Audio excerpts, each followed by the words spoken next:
The air in that boardroom felt thick, heavy with the stench of expensive cologne and unspoken lies.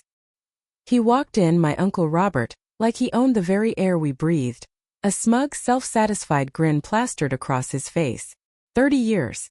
30 long, agonizing years had passed since he'd looked at me with that same glint in his eye, the one that meant he was about to sell off another piece of my life.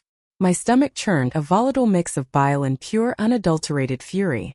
The carefully constructed walls around my heart, built brick by painful brick over decades, began to crumble, exposing the raw, seething wound beneath.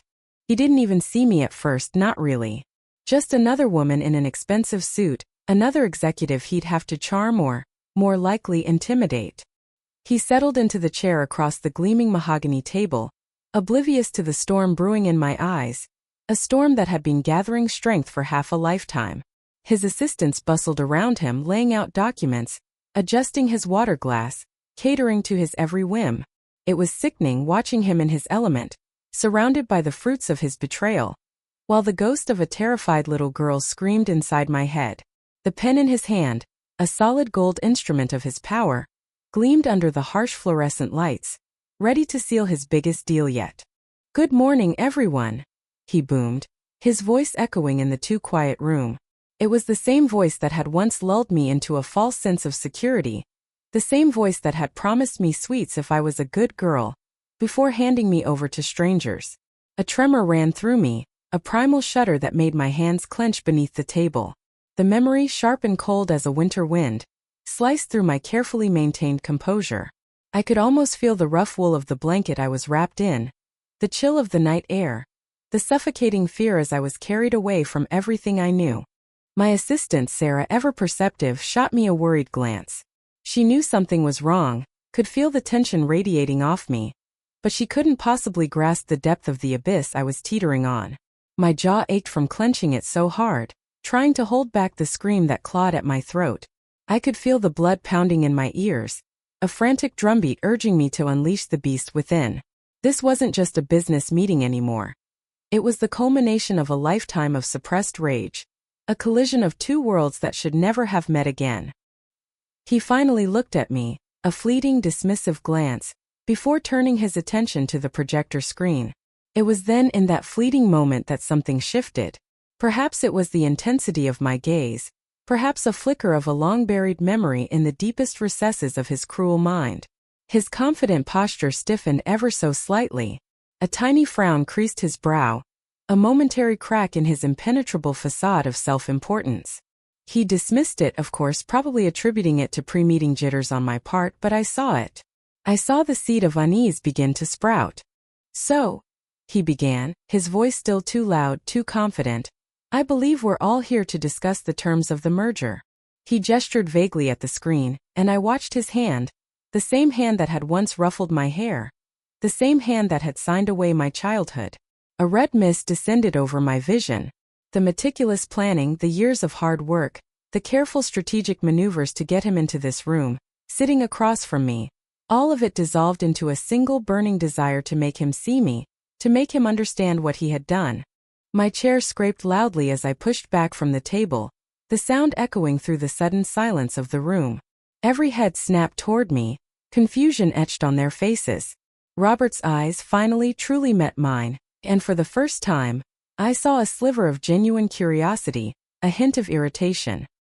He opened his mouth, probably to ask if I was all right, or more likely, to scold me for the interruption, but the words caught in his throat, because in that instant I broke free.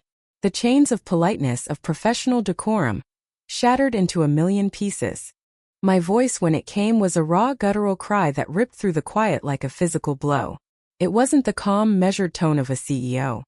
It was the howl of a trapped animal, a sound born of terror and betrayal and the crushing weight of 30 years of silence. "You bastard!" I screamed, the words tearing from my lungs. The other executives gasped, recoiling in their seats. Sarah made a small, choked sound of alarm, reaching out a hesitant hand towards me. But I didn't care. I couldn't stop. The floodgates had opened, and the torrent of my pain was unleashed. Robert flinched, his face paling, the gold pen clattering from his grasp onto the polished table. His eyes, now wide with a dawning horror, darted around the room, as if seeking an escape, a way to make this nightmare disappear. He tried to speak, but only a gurgling sound escaped his lips. The smug mask he wore, the one that had fooled the world for so long, was cracking, splintering, revealing the coward beneath. And I relished it. Every single moment of his fear, every tremor in his hands. This was my moment. You don't remember, do you? I snarled, my voice hoarse, shaking with the force of my emotion. I slammed my hands onto the table, making the glasses jump. Do you remember the little girl, Uncle Robert? The one you sold? The one you sold to strangers to pay off your dirty debts, your gambling addiction. The words hung in the air, heavy with accusation, poisoning the pristine corporate atmosphere. The faces around the table were a mixture of shock and utter disbelief, their eyes darting between me and the now visibly trembling Robert. He scrambled backward in his chair, knocking it against the wall with a loud thud. His breath came in ragged gasps, his eyes fixed on me, no longer dismissive, no longer curious, but filled with a terrifying recognition. The puzzle pieces were falling into place, the past rising up like a vengeful ghost. His hands began to shake uncontrollably, and he looked around frantically, as if searching for someone, anyone, to save him from this horrifying confrontation. But there was no one. Only me. You thought I died. I shrieked, tears finally streaming down my face, hot and stinging. You thought I was gone, vanished, another inconvenient problem solved. But I didn't die, Uncle Robert. I survived. And I clawed my way back from hell and back, just for this moment.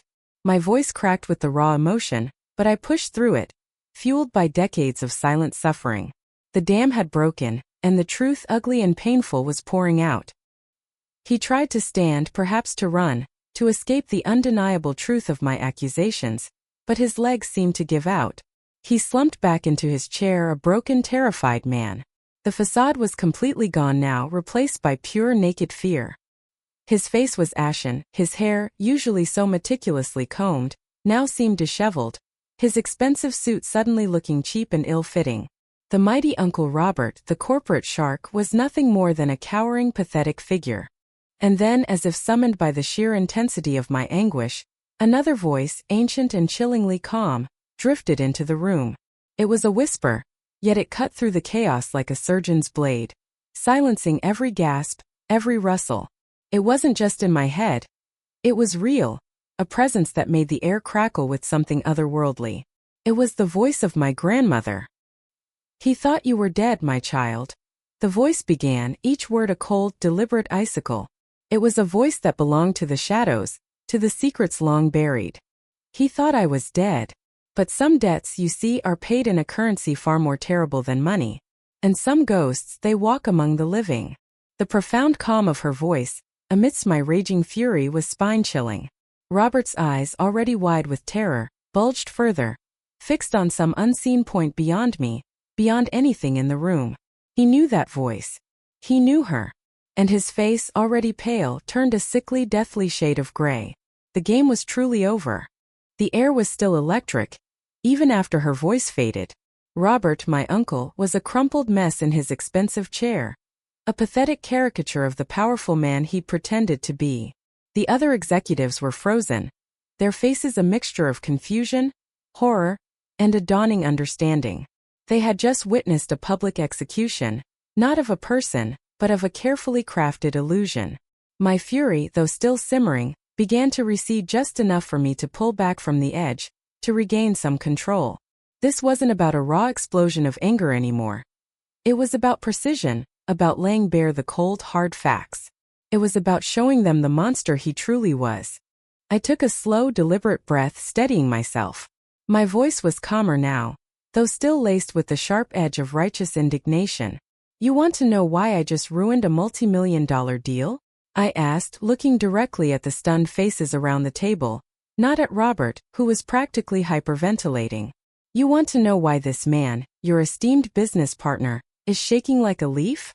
I paused, letting the silence stretch, letting them truly absorb the weight of my words. It's because he thought I was dead. He thought the little girl he sold off for a handful of dirty cash had vanished into thin air. But I didn't. I survived. My mind drifted back not just to that day but to the years leading up to it. Life before Robert's betrayal was never easy. My parents were good people, hardworking and loving, but they were perpetually struggling. My dad worked long hours at the factory, his hands rough and calloused, trying to keep a roof over our heads. My mom, frail and often sick, did what she could, sewing clothes for neighbors, making every penny stretch. We didn't have much, but we had each other. And a home filled with laughter, even when the cupboards were bare. It was a simple life full of small joys, and I was in my innocent way a happy child. But then things got worse. My mom's illness escalated, demanding expensive medicines, hospital stays. My dad, working himself to the bone, started to look more and more weary, the lines of worry etched deep into his face. That's when Uncle Robert, my mom's younger brother, started showing up more often. He was always flashy, always talking big about his deals, though we never quite understood what those deals were. He'd arrive in a fancy car, smelling of cigars and expensive cologne, and sometimes he'd bring us sweets or a small toy. To a young me, he was exciting, a burst of color in our otherwise muted world. He'd sit in our small living room, making grand pronouncements about how he was going to fix things, how he was going to take care of us. My dad, ever proud, would always politely refuse any direct help, insisting he could manage. But Robert was persistent, slowly worming his way into our lives, offering loans that my parents, desperate for my mom's treatment, eventually started taking. They were small amounts at first, then larger ones, each loan accompanied by Robert's casual assurances that he just wanted to help family. He was always so charming, so convincing, always promising a bright future. I remember one night vividly. My mom was particularly bad, her breathing shallow and ragged. Dad was pacing, his face pale with fear. Robert arrived, unannounced, carrying a briefcase. He looked grim, less flashy than usual. He talked to my parents in hushed tones, their voices low, urgent. I was supposed to be asleep, but I was listening from my bedroom doorway, a small, terrified shadow. I heard words like debt, foreclosure, and then a word that made no sense to me then, but chills me to this day: arrangement. My mom was crying softly, and my dad's voice was broken, defeated. The next day Robert was back, smiling, almost jovial. He told me he was taking me on a special trip, a little adventure. He said my parents needed to rest, and he was doing them a favor by taking me off their hands for a few days. I was excited, naive. I packed my small teddy bear, a worn storybook, and a single change of clothes. My mom hugged me tighter than usual, her eyes glistening. My dad squeezed my hand, his gaze distant, haunted. I waved goodbye, thinking I'd be back in a few days. I didn't know it was goodbye forever. The car ride was long. Robert was quiet, not his usual boisterous self. We drove for hours, far from our familiar neighborhood, far from the city. The landscape changed, becoming unfamiliar, desolate. We pulled up to a large, imposing house, stark and unwelcoming. It wasn't warm like my home. It felt cold, silent. Robert led me inside, where a stern-faced woman and a gruff man waited. They didn't smile. They looked at me like I was an object, a transaction. "This is it," Robert said, his voice flat, devoid of emotion. "They're good people. They'll take care of you." He didn't look at me when he said it. He looked at the money the man held in his hand, a thick wad of bills. My heart hammered against my ribs. Something was terribly wrong. I looked at Robert, confused, terrified. "Uncle Robert?" I whispered, my voice small, trembling. He just nodded, took the money, and without another word, turned and walked out the door, leaving me alone with strangers. He screamed, he cried, he begged. I ran to the window, watching his car drive away, a tiny red dot disappearing into the distance. My teddy bear slipped from my grasp, falling to the floor. The woman picked it up, her expression unchanging, and simply led me to a small, cold room. They told me my parents had died suddenly, tragically. They told me Uncle Robert had disappeared, unable to cope. They told me I was their new daughter, and that I was lucky they had chosen me. It was a lie, a monstrous, cruel lie, but to a terrified child it was all I had. I spent years in that house, a ghost of my former self. They weren't cruel in a physical way, but they were emotionally distant, treating me like a burden, a possession. I learned quickly to be quiet, to be invisible. I learned that my existence was a secret, something never to be spoken of. They changed my name, gave me a new history, erased every trace of the little girl Robert had abandoned. But they couldn't erase the memory. It festered, a poison in my soul. Every night I would lie awake, staring at the ceiling, trying to piece together the fragments of my past, wondering what I had done to deserve such a fate. It wasn't until I was a teenager, old enough to truly question the gaping holes in my story, that I started to dig. I found old papers, faded photographs, hidden away in a dusty attic. A newspaper clipping with my parents' names, announcing their deaths. A small blurry photo of a man who looked strikingly like Robert, shaking hands with a man who looked remarkably like the gruff man who had adopted me. The pieces began to click into place, forming a horrific mosaic. My parents hadn't just died. They had been sick, drowning in debt, and Robert, my own uncle, had seen an opportunity. He hadn't disappeared. He had taken the money from my sale, money he owed to shady characters, money to start his deals. He had built his entire empire, his gleaming corporate persona, on the bones of my shattered childhood. The realization hit me like a physical blow. A wave of nausea so profound it brought me to my knees.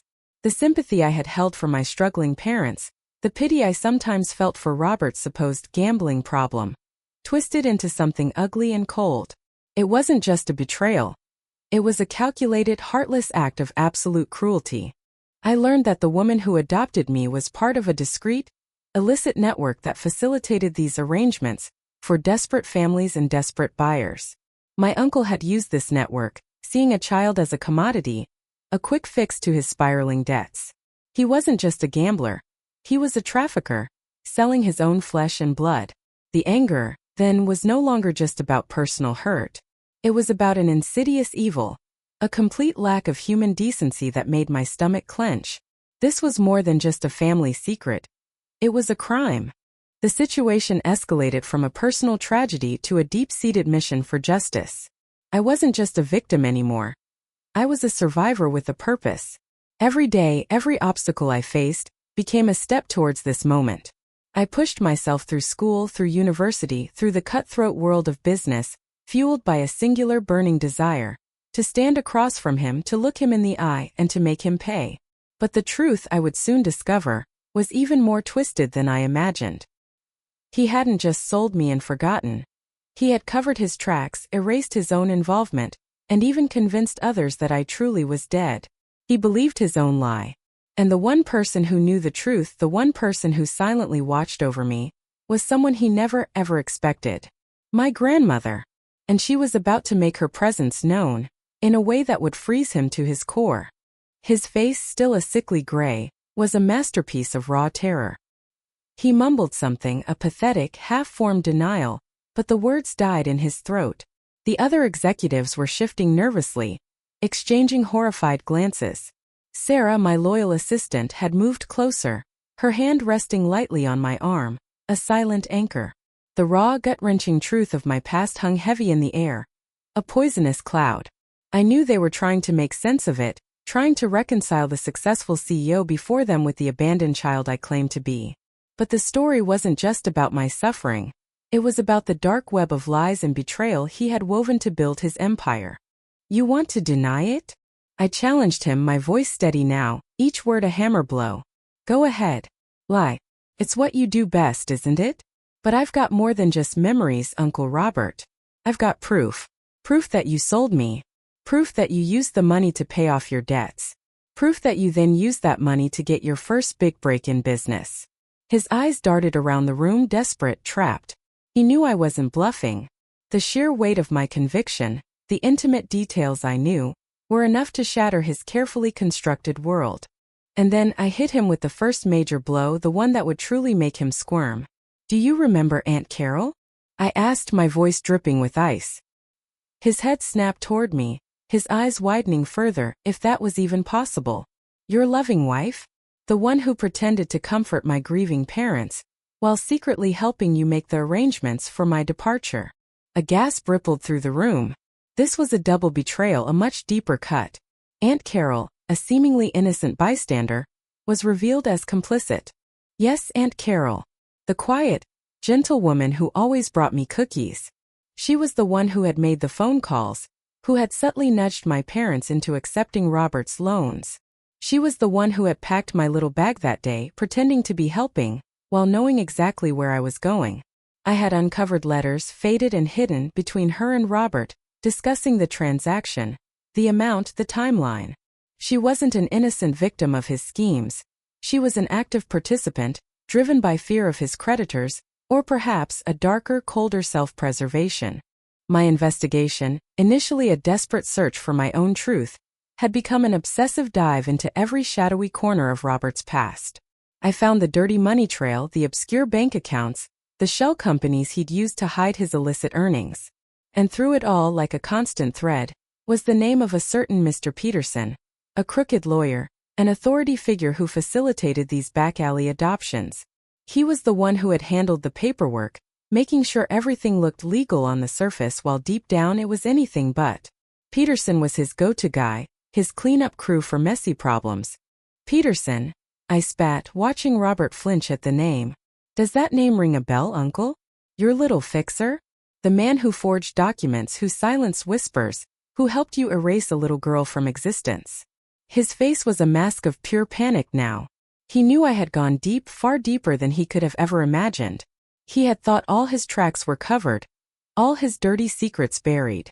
But I had spent my life digging them up, one painful shovelful at a time. This wasn't just old news. It was a fresh wound bleeding him dry. The conspiracy deepened, reaching into the very foundations of his so-called legitimate business. I had discovered that some of his early investors, the ones who supposedly gave him the capital to start his first company, were actually the same people he owed gambling debts to. The money from my sale hadn't just paid off a small loan. It had bought him time, leverage, and a crucial entry point into a new, cleaner game. He hadn't just used me as a bandage. He had used me as a stepping stone, trampling over my life to climb his way to the top. You built this. I swept my hand around the opulent boardroom, on stolen innocence. Every single one of these luxurious offices, every high-value contract, every single penny you've ever earned. It all started with the child's pain. My pain. The words resonated, echoing off the glass walls, a chilling indictment of his entire career. His reputation, his legacy, was being torn to shreds right in front of his stunned colleagues, his empire crumbling with every accusation. He had played a dangerous game, and now the house was coming down. The true nature of the antagonist was laid bare. Robert wasn't just selfish. He was utterly devoid of empathy. A man so consumed by his own desperation and ambition that he saw human beings as expendable tools. He hadn't just been in a bad spot. He had made a calculated, cold-blooded decision, weighing a child's life against his own comfort. He was a predator in a finely tailored suit, and I was no longer his prey. The stakes were no longer just personal vengeance. They were about exposing a deep-seated corruption, a system that allowed people like him to thrive. And you thought you were safe, I continued, pacing slowly now, my eyes locked on his, forcing him to witness every word. You thought time would erase it. You thought no one would ever find out. You even believed your own lies, didn't you, Uncle? You convinced yourself I was just a ghost. A bad memory that faded with the years. The irony was brutal. He truly had believed I was dead. That was the most shocking betrayal of all. Not just that he sold me, but that he completely erased my existence from his mind, living a life of comfort while I navigated a world he thrust me into. But the conspiracy wasn't just about his past actions. It was about how he continued to operate, how he maintained his secrecy. I had learned he kept a tight, silent circle of associates, people who knew pieces of his darker history, people he controlled through threats or carefully placed favors. These were the new complications, the obstacles I had to navigate to truly bring him down. He had built a fortress of lies, and I needed to dismantle it brick by painful brick. I had even faced subtle threats in my own journey, whispers of uncovering old secrets, if I dug too deep. There were anonymous emails, calls that hung up the moment I answered. For a while I dismissed them as paranoia. But then I realized they were part of Robert's ongoing efforts to protect his past. He wasn't just a one-time villain. He was actively, even now, trying to suppress the truth. This wasn't just a historical wrong. It was an active, ongoing cover-up, proving his true, insidious nature. You think you're so clever, I said, my voice rising again. Hiding your tracks, silencing anyone who got too close. But you underestimated me. You underestimated the power of a child who refuses to be forgotten. You underestimated the sheer will of someone who has nothing left to lose but her dignity. My anger was a cold, pure fire now, burning away any last vestige of fear. This was my fight and I was winning. The greatest irony, the most profound revelation, was yet to come. Because while Robert was meticulously covering his tracks, believing he had erased me, someone else was working just as meticulously, just as secretly, to protect me and ensure my survival. Someone he believed was also long gone, another ghost from his past. This was the final devastating blow I had reserved, the one that would truly shatter him, the one he would never, in his wildest nightmares, have anticipated. But you weren't the only one playing games, Uncle Robert, I whispered, leaning forward, my eyes boring into his. His face was a mask of pure dread, his lips moving soundlessly as he tried to form words, any words. You thought you had outsmarted everyone, didn't you? You thought my grandmother was gone, a frail old woman who died of a broken heart after losing her daughter and her granddaughter. I paused, letting the implications sink in, watching the blood drain from his face, leaving it pasty and white. She didn't die, Robert, I stated, my voice ringing with a chilling finality. Not then. She searched for me. She found me. Robert's face was utterly destroyed. The mention of my grandmother, the idea that she had been a shadow behind my survival, a silent architect of his doom, seemed to rip the last thread of sanity from him.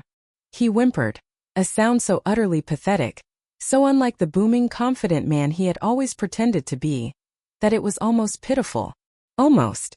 But 30 years of fear and struggle had burned away any capacity for pity I might have once had for him. My attention, though, wasn't solely on his pathetic breakdown. The other faces in the room were a canvas of evolving understanding, from confusion to dawning horror, and now, finally, to a kind of shocked, silent awe. Yes, I stated, my voice cutting through the heavy silence. My grandmother, the woman you believed was too frail, too broken to fight back. The woman whose own child, my mother, you helped destroy. You thought you buried her too, didn't you? Along with my parents and me. But she was never truly gone. She was always there. A whisper in the dark. A guardian I didn't even know I had for years. The confession flowed out of me, a mixture of pain and profound, almost unbelievable gratitude. This was the raw, emotional core of my story, the part that connected my personal nightmare to a larger, almost mythical struggle for survival. My own breaking point wasn't a single event. It was a slow, agonizing process, a grinding down of my spirit over years. The adoption home was cold, not just in temperature, but in affection. I was fed, clothed, sent to school, but there was no warmth, no love. I was a child living in a constant state of fear and unspoken rules. I learned to survive by being invisible, by being quiet, by doing exactly as I was told. Every day was a fight against the suffocating loneliness, against the creeping dread that I was utterly, completely alone in the world. There were moments, many of them, when I felt like giving up. Like the time in middle school, when a girl talked about her grandparents, her nana who baked cookies, her pops who told funny stories. A stab of pure agony went through me. I didn't have that. I had nothing but a blank past and a terrifying present. I ran to the bathroom and cried until my eyes were swollen shut, my body shaking with silent sobs. Why me? Why had I been chosen for this twisted fate? It felt utterly unfair, utterly hopeless. The injustice of it all was a physical weight on my chest, pressing me down, making it hard to breathe. Another time much later, when I was in college struggling with bills, working 2 jobs just to make ends meet, I saw Robert on a local news channel. He was being interviewed about his company's success, talking about family values and hard work. He looked prosperous, confident, completely untouched by the devastation he had caused. A rage so intense it felt like it would burn me alive, roared inside me. He was living a charmed life, building an empire, while I was scraping by, still haunted by his betrayal. That night, I threw everything in my tiny dorm room, smashing plates, tearing books, screaming into my pillow until my voice was raw. I felt like I was breaking apart piece by agonizing piece. Those were the all is lost moments, the times when the weight of my past, The sheer unfairness of it all pushed me to my absolute limits. I felt utterly alone, completely overwhelmed by the enormity of what had happened and the seemingly insurmountable task of ever finding justice. How could one person, a person with no past, no connections, no power, ever hope to bring down someone as influential and cunning as Robert? The thought was laughable, impossible. Despair was a constant companion, a shadow that followed me everywhere. But then, the consequences of his actions became my greatest strength. The desperation, the loneliness, the burning sense of injustice.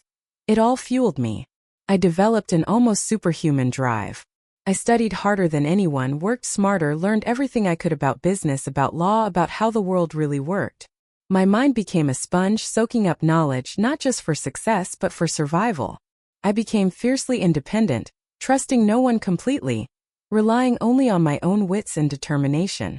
Every late night, every sacrifice, every moment of self-doubt was pushed aside by the image of Robert's smug face. And then a tiny crack appeared in the darkness. A seemingly random email sent to an old, rarely used address connected to my original identity, an address I had kept a secret. It was a cryptic message, a fragment of an old memory, a detail only someone who knew my original life could possibly possess. It spoke of a hidden garden and the old oak tree.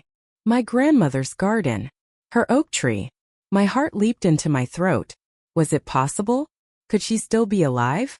Could she have found me? That message was the turning point. It was the spark that ignited a new kind of hope, a hope mixed with a fierce, burning resolve. It told me I wasn't alone. It told me the fight wasn't just mine. And it set me on a new path, a path that led me to this boardroom, to this confrontation. It was the whisper of a wise mentor, a sign that someone somewhere had been watching over me, quietly setting the stage for my eventual comeback. The all-is-lost moment faded, replaced by a surge of renewed purpose. The pain didn't disappear, but it transformed. It became fuel. Every scar, every tear, every moment of fear became a reminder of what he had done and why I had to finish this. It wasn't just about my life anymore. It was about reclaiming dignity for every child who had ever been sold, betrayed, or forgotten. It was about proving that no one, no matter how powerful, could escape the consequences of their evil. And it was about making sure that the man who thought I was dead knew unequivocally that I had not only survived, but I had thrived precisely because of his monstrous act. And now here we were. Robert, a broken man cowering in his chair, and me, the little girl he had sold, now sitting across from him, holding his entire future in my hands. The air was thick with the weight of 30 years, of unspoken pain and unyielding resolve. His eyes, though still clouded with fear, held a new, agonizing understanding. He wasn't just facing a powerful businesswoman. He was facing the ghost of his past, resurrected and armed with the truth. He was facing the ultimate consequence. The stage was set. The trap was sprung. And the final devastating blow was about to land. He had pushed me to my absolute limits, and in doing so, he had created the very weapon that would bring him down. He just hadn't seen it coming. Not until now. Robert was a statue of horror, utterly paralyzed by the revelation of my grandmother's silent hand in my life. The other executives sat in stunned silence, their eyes darting between his broken form and my resolute face. The air crackled with the unbelievable truth, and I could practically hear the gears turning in their minds, trying to reconcile the successful business magnate with the monstrous story I was weaving. But this wasn't just a story. It was the truth, raw and unvarnished, and it was about to get even more shocking. You see, I continued, my voice now a low, dangerous hum, you weren't just playing poker with a few local bookies, Uncle Robert. Your debts ran deeper, and the people you owed were far more dangerous than you ever let on. They weren't just loan sharks, they were connected, deeply connected, to a network that moved more than just money, a network that moved people. His eyes flickered, a fresh wave of panic washing over his face. This was a truth he had meticulously buried, one he thought no one, especially not me, would ever uncover. The plot twist wasn't just that my grandmother was alive. It was how she was alive and what she had been doing. After my parents' tragic deaths, she hadn't just grieved. She had started asking questions. Persistent questions that Robert had brushed aside, even threatened her for. But my grandmother, though frail in appearance, possessed a will of iron. She suspected something was deeply wrong with my disappearance, especially when Robert suddenly came into money, enough to clear his debts and start his first venture. She had spent years quietly, painstakingly searching for me. She followed whispers, knocked on doors, used every old connection she had. It was a painstaking, dangerous journey, navigating a world far removed from her simple life. And eventually she found a lead. A name, a place, a rumor of a child seemingly abandoned, living far from her original home. It took her years, but she eventually located me, living under my new, imposed identity, still just a confused, lonely child. But here's the game-changing information. She didn't reveal herself to me immediately. Not directly. She knew the dangers. She knew Robert would have eyes and ears, people who would report back to him if she showed any sign of life. She also knew that the people who had taken me in, while not openly cruel, were part of a larger, illicit system. If she exposed herself, she risked not only her own life but also my safety. So she became a silent protector, a ghost in the shadows. She found ways to help me indirectly. She found people she could trust, people who owed her favors, or who were simply good-hearted. She orchestrated small acts of kindness that seemed like luck to me at the time. An anonymous scholarship application that got me into a good school. A timely bit of advice from a stranger that helped me avoid a bad decision. A job opportunity that seemed to fall into my lap just when I needed it most. All of it, subtle nudges from a distance, orchestrated by her. One of her greatest allies was Sarah, my very own loyal assistant, who sat beside me now. Sarah wasn't just my employee. She was my grandmother's carefully chosen connection, a brilliant young lawyer who had once interned at a small ethical firm that my grandmother had, years ago, secretly helped fund. My grandmother had recognized Sarah's sharp mind and unwavering sense of justice, and through a series of subtle recommendations and strategic placements, had guided Sarah to me. Sarah knew from the beginning that there was a deeper purpose to her work, a grander scheme at play. She knew my true story. This flipped the script on everything I and everyone else thought they knew. I wasn't just a self-made survivor. I was the product of my grandmother's enduring love and unwavering strategic genius. She was the wise mentor figure, not just a memory but an active living force. She had collected every piece of evidence, every detail of Robert's sordid past, patiently waiting for the perfect moment for me to strike. She had documented every phone call, every shady meeting, every illicit transaction. She had built a case, not just for my personal revenge, but for his complete and utter ruin. "You thought you were so clever," I repeated, my voice rising in intensity. "Cutting ties, burning bridges." But my grandmother built her own bridges, stronger ones, unseen ones. She found the real Mr. Peterson, the honest one, the one who worked to expose the very network you used. And he gave her everything. Every dirty detail. Every ledger entry. Every name. Robert gasped, his eyes wide with disbelief and fresh terror. He hadn't just made enemies. He had made them unknowingly, through the actions of a woman he had written off as dead. The new allies and enemies were intertwined with my grandmother's network. The honest Mr. Peterson, for example, had become a crucial ally, quietly working for years to expose the very type of illicit adoptions that had ensnared me. He had been looking for a case like mine, a high-profile target that could bring down the entire corrupt system. My grandmother had provided him with the perfect opportunity, the perfect target, Robert. And in doing so, she unwittingly exposed new enemies, powerful, shadowy figures connected to the very network Robert had used, people who had a vested interest in keeping such secrets buried. The dramatic tension in the room was almost unbearable. Robert looked like he was about to collapse. The other executives were glued to my every word, their initial horror turning into a chilling fascination. This wasn't just a boardroom drama. It was a saga of betrayal, resilience, and a generational fight for justice. The revelation of my grandmother's role transformed the entire narrative, elevating it from a personal vendetta to a meticulously planned, long-game operation, a testament to unwavering love and cold, calculating strategy. "She knew," I said, a tear finally escaping my eye, but it was a tear of power, not pain. "She knew everything. Every time you thought you were safe, she was tightening the noose. Every time you celebrated a new deal, she was gathering more evidence. She waited, Uncle. For 30 years she waited for me to be strong enough, for you to be powerful enough, for the fall to be spectacular enough. This was the true nature of the plot twist. Not just what happened, but who orchestrated my survival and his downfall. And then I played the ultimate card, the one he never ever could have prepared for. "Do you remember the night you took me?" I asked, my voice barely. The words hung in the air. A death knell for his entire existence. A digital recorder, small and unassuming, appeared in my hand. A small analog recorder, updated to digital. I explained, my voice steady. Hidden in her purse that night. She always carried one, she said, to remember things. To remember the truth. She recorded you taking the money. She recorded your words. And she recorded the transaction. All of it. Clear as day. Robert let out a strangled cry, his body finally giving out as he slumped forward, hitting his head against the table with a dull thud.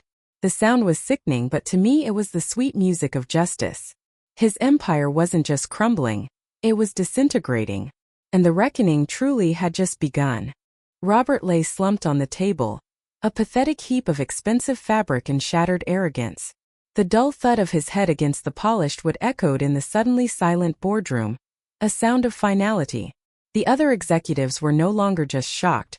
They were horrified, their faces etched with a mixture of disgust and a dawning fear for their own professional lives. My breath came in shallow, ragged gasps, the adrenaline coursing through me, a fierce, exhilarating current. This was it. The moment I had dreamed of, fought for, lived for 3 decades. The reckoning had finally begun. I didn't rush to his side. There was no pity, no concern. Only a cold, burning satisfaction. "Call an ambulance," I commanded, my voice surprisingly steady despite the tremors shaking my hands. "He's not dead. Not yet. He still has to face what he did." Sarah, my assistant, already on her feet, was moving, her phone already pressed to her ear. She was a picture of controlled professionalism, a stark contrast to the chaos I had just unleashed. She was the calm in my storm, the quiet strength that balanced my fury. As the paramedics were called, I turned my attention back to the stunned faces of Robert's board members. They were staring at me as if I were a ghost, which in a way I was. "You see the man you've been doing business with?" I asked, my voice cutting through the remaining tension. "You see the empire he built? It's founded on a lie, on a child's suffering, on the betrayal of his own family." I didn't just want to expose him. I wanted to dismantle his entire facade, brick by painstaking brick. I wanted them to understand the true cost of their association with him. I then pulled out a sleek tablet, tapping the screen. "You want proof? Here it is." The recording, clear and damning, filled the room. Robert's voice, younger, slicker, but unmistakably his, bargaining over my life, discussing the payment, the arrangement. The voices of the adoptive parents, cold and businesslike. And then the unmistakable sound of money changing hands. The recording was a raw, unfiltered slice of my deepest nightmare, now amplified for the world to hear.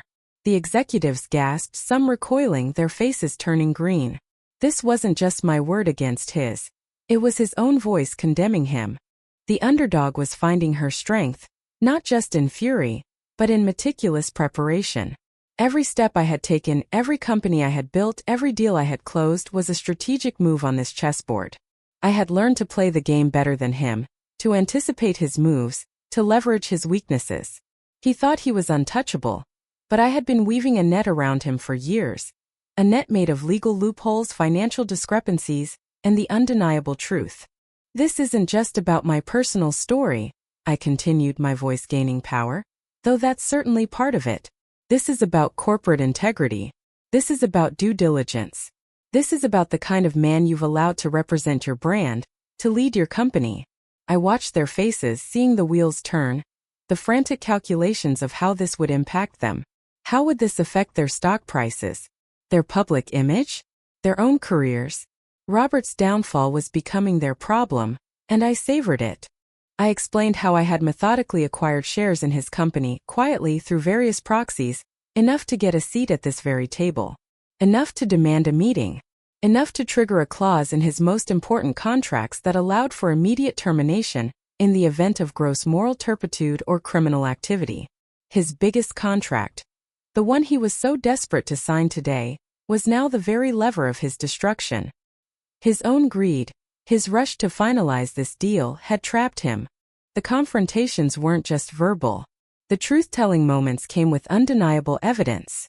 I laid out the financial trails that linked his initial startup capital directly to the illicit payment for my sale. I showed them the forged documents, the shell companies, the names of his silent partners who benefited from his illicit dealings. It was a masterclass in corporate deceit, unraveling before their very eyes. They were witnessing the antagonist's downfall, live and in horrifying detail. "And do you know what else I found?" I asked, my voice dropping to a dangerous whisper, holding them captive. "Records of other arrangements. Other children. Not just me." Their eyes widened further. This wasn't an isolated incident. It was a pattern. Robert wasn't just a monster to me. He was a monster to others, a cog in a wider, darker machine. This revelation raised the stakes from a personal vendetta to a potential criminal investigation with far-reaching implications. He was beginning to stir on the table, a low groan escaping his lips. His eyes fluttered open, blinking slowly, trying to focus. He saw me standing over him, triumphant and unyielding. The terror flashed back into his eyes, sharper than before. He tried to speak again, his mouth opening and closing like a fish out of water, but no coherent words came out. He was witnessing his world crumble, and he was powerless to stop it. "You thought I was gone," I stated, leaning in closer to him, my voice piercing the silence. "You thought you had silenced me forever. But every day you lived your comfortable life, every deal you closed, every dollar you earned, it fueled my fire. It sharpened my resolve. It built me into the woman who would sit across from you today and watch your empire burn." It was a moment of pure, unadulterated role reversal. The victim was now the judge, jury, and executioner of his career. The paramedics finally arrived, their presence a jarring intrusion into the charged atmosphere. They moved towards Robert, their expressions professional but clearly disturbed by the scene. As they assessed him, I stepped back, watching dispassionately. This wasn't about physical harm. It was about tearing down the edifice of his lies, about making him face the consequences he had so long avoided.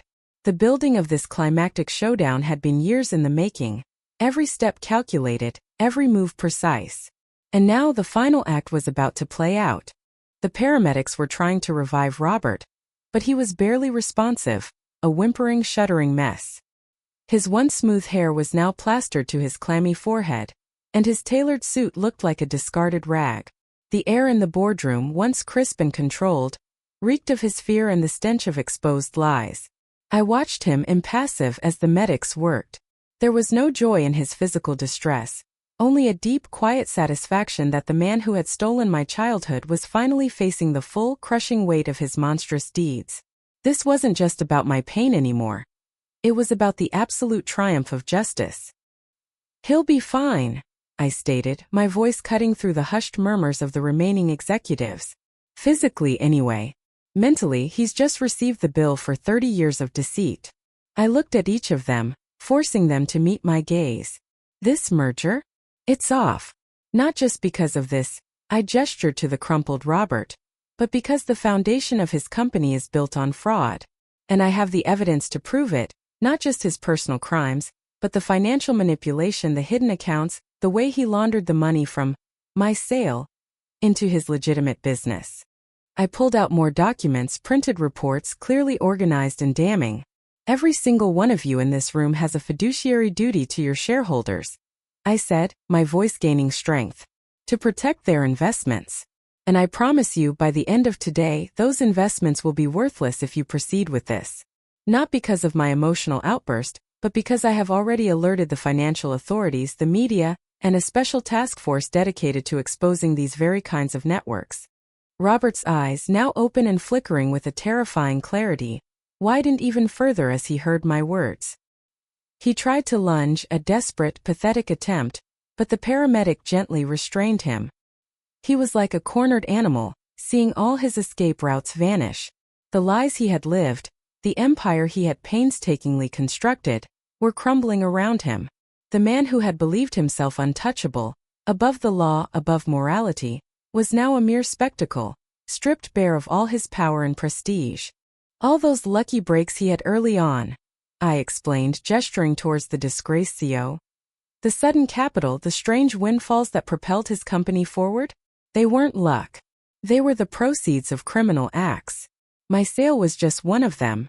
My grandmother, in her tireless search for me, uncovered others. Children, desperate families, all exploited by a network he was deeply entwined with. This was the true scale of the betrayal, extending far beyond my own personal tragedy. The executives exchanged frantic glances. The idea of financial investigations, legal troubles, and public scandals was far more terrifying to them than my personal story. Their carefully constructed corporate world was imploding. All because of one man's unimaginable cruelty. The complete role reversal was almost surreal. Robert, the once powerful predator, was now the prey, exposed and vulnerable. I, the forgotten victim, was now the hunter, delivering the final decisive blow. He thought he had cleaned his slate, I continued, my voice unwavering, bought his way out of his past. But some debts can never truly be paid with money. They demand a different kind of currency, truth. And today the truth is his price. I walked closer to the table, picking up the pen he had dropped, the symbol of his power now a mere object in my hand. This contract, I said, holding it up, was supposed to be his triumph. Instead, it's his ruin. Because signing it would have linked you, and your companies, directly to a man who will soon be a federal prisoner. His eyes were fixed on the pen in my hand, then on my face. He recognized it now, truly recognized the woman sitting across from him. The little girl he had sold, grown up, empowered, and delivering the ultimate justice. The shock of recognition, mixed with the utter devastation of his public downfall, was a potent cocktail. He started to hyperventilate, his body shaking uncontrollably. He knew there was no escape, no amount of money or influence that could save him now. I then addressed the most shocking betrayal, the one that wounded me deepest but now served as his ultimate undoing. And Aunt Carol, I stated, watching Robert flinch at her name. His wife. The one who enabled him, who helped arrange my sale out of fear for their financial ruin. She knew. She was complicit. And her silence, her participation will also come to light. Her role is clearly documented in the very evidence I've already provided to the authorities. This was a personal betrayal amplified by public exposure, unraveling his entire family facade. This wasn't just dramatic justice. It was methodical, calculated retribution. Every lie exposed, every secret revealed, every consequence delivered with precision. He had lived a life of unchecked ambition, believing himself above morality, above the very human cost of his actions. But I had become the living embodiment of those consequences, a mirror reflecting his monstrosity back at him. The climactic showdown wasn't just a confrontation. It was a total annihilation of his life as he knew it. As the paramedics began to wheel Robert out, strapped to a stretcher, his eyes locked onto mine. There was no defiance left, only a raw, desperate plea. A ghost of the man he once was. He tried to mouth something, perhaps my name, perhaps an apology, but no sound came out. It was a pathetic sight, yet it filled me with a quiet, profound sense of peace. He had thought I was dead. He had walked into this room believing he would sign the biggest contract of his life. Instead, he had signed his own death warrant, professionally and socially. The room was silent again, save for the receding sounds of the stretcher. The executives were still stunned, but a subtle shift had occurred. Fear was now mixed with a grudging respect, perhaps even a hint of admiration for my relentless pursuit of justice. I stood there watching the door close behind Robert, knowing that his reign of terror, his life of lies, was finally over. The final piece of the puzzle, the complete role reversal, was chillingly complete. He was the victim of his own monstrous actions, and I was the instrument of his justice. The full weight of the moral lesson was about to hit them all. The door clicked shut behind the paramedics and the now restrained form of Robert, leaving an echoing silence in the boardroom. The corporate titans who remained were like statues, their faces etched with the lingering shock of what they had just witnessed.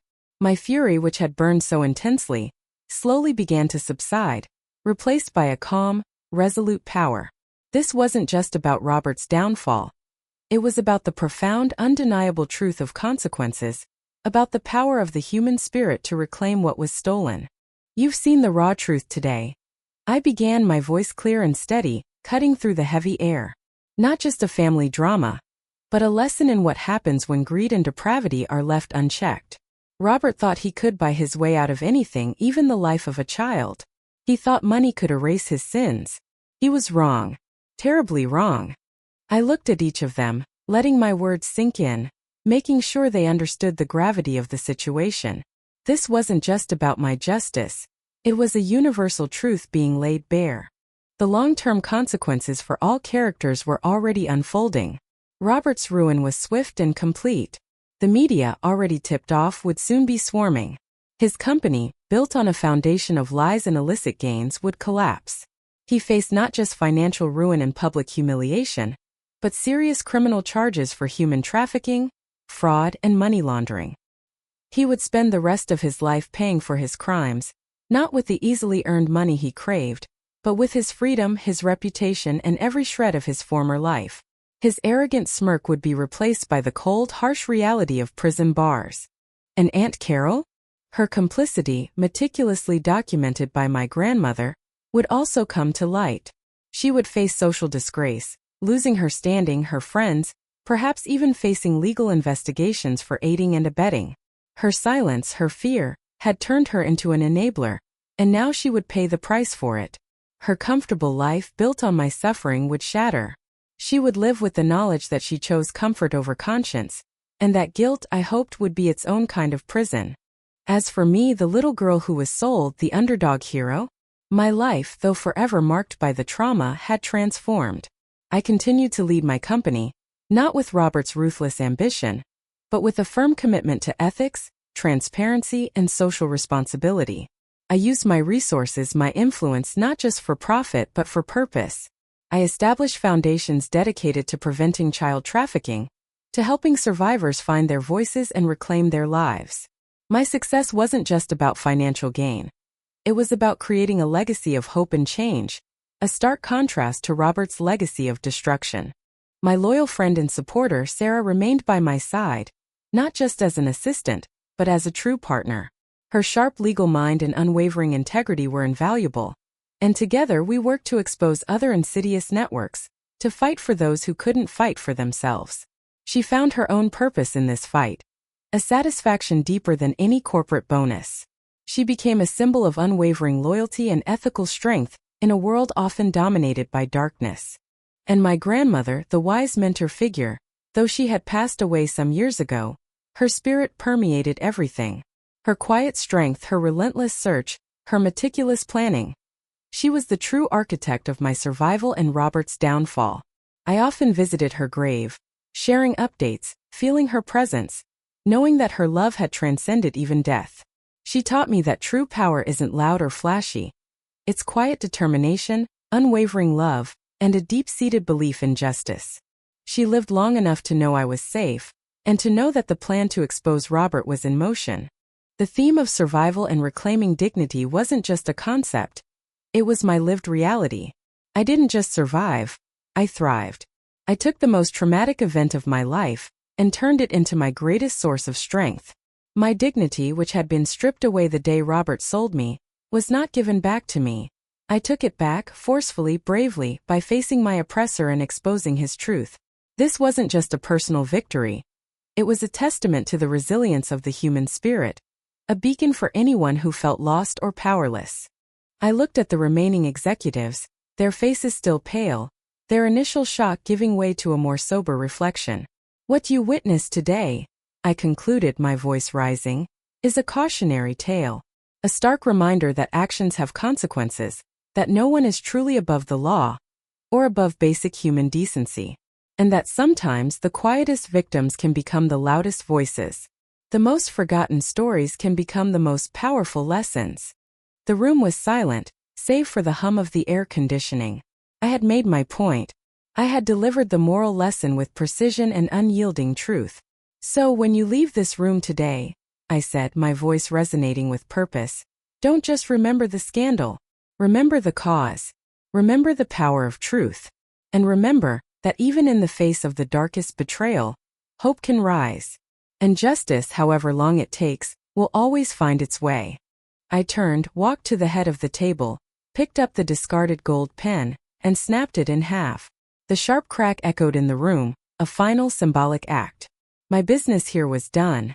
The contract was shredded. Robert was ruined. And I, the girl he thought was dead, was finally truly free.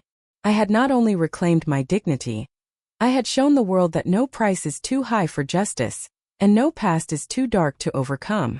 Now the real work of building a better future could begin.